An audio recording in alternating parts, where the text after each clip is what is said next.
Welcome to this week's live video.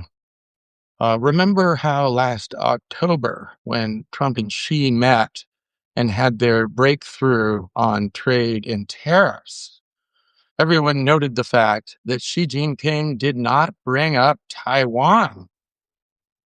Well, that was never going to last. As we heard from the readouts on both sides on yesterday's call, almost 2 hour long call between Trump and Xi, Taiwan was very much a part of that. Uh, she made it clear that his top priority now with the U.S. is uh, not maintaining the status quo, but trying to ensure that the Beijing's stance on Taiwan goes unchallenged. He cautioned Trump that the U.S. must handle arms sales to Taiwan, quote, prudently. And he once again said that that China would never allow Taiwan to be separated.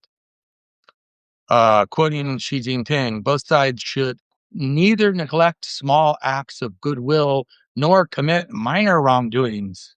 We should proceed one thing at a time and steadily build mutual trust.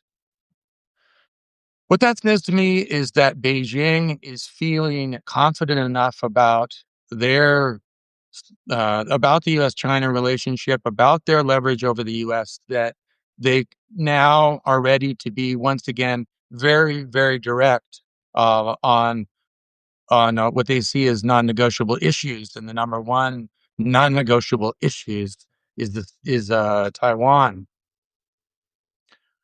Meanwhile, Taiwan's President Lai Ching-te responded by saying to reporters in Taipei, Taiwan-U.S. relations are, quote, rock solid. So we'll see about that.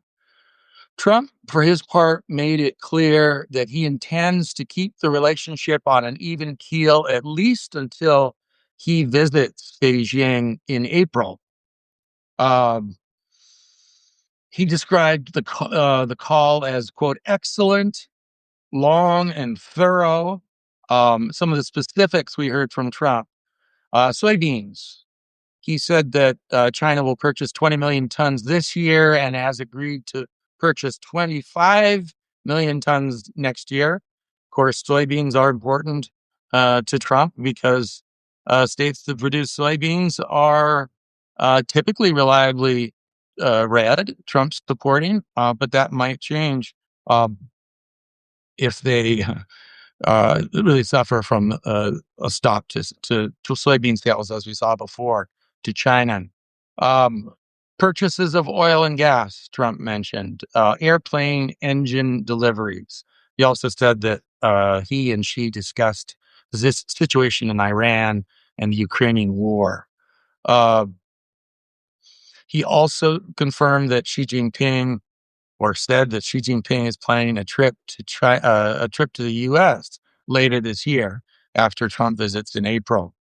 Trump said, it's important that I have a good relationship, and for him, that he has a good relationship with me. He finished by saying the talks were, quote, all very positive. As a former director for China, Taiwan, and Mongolia at the National Security Council, now at the Brookings Institution, Ryan Hass, who's always a very perceptive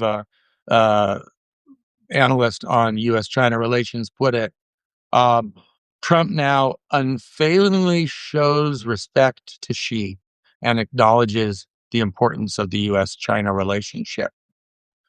That's it for this week. Tune in next week at the same time. Thanks.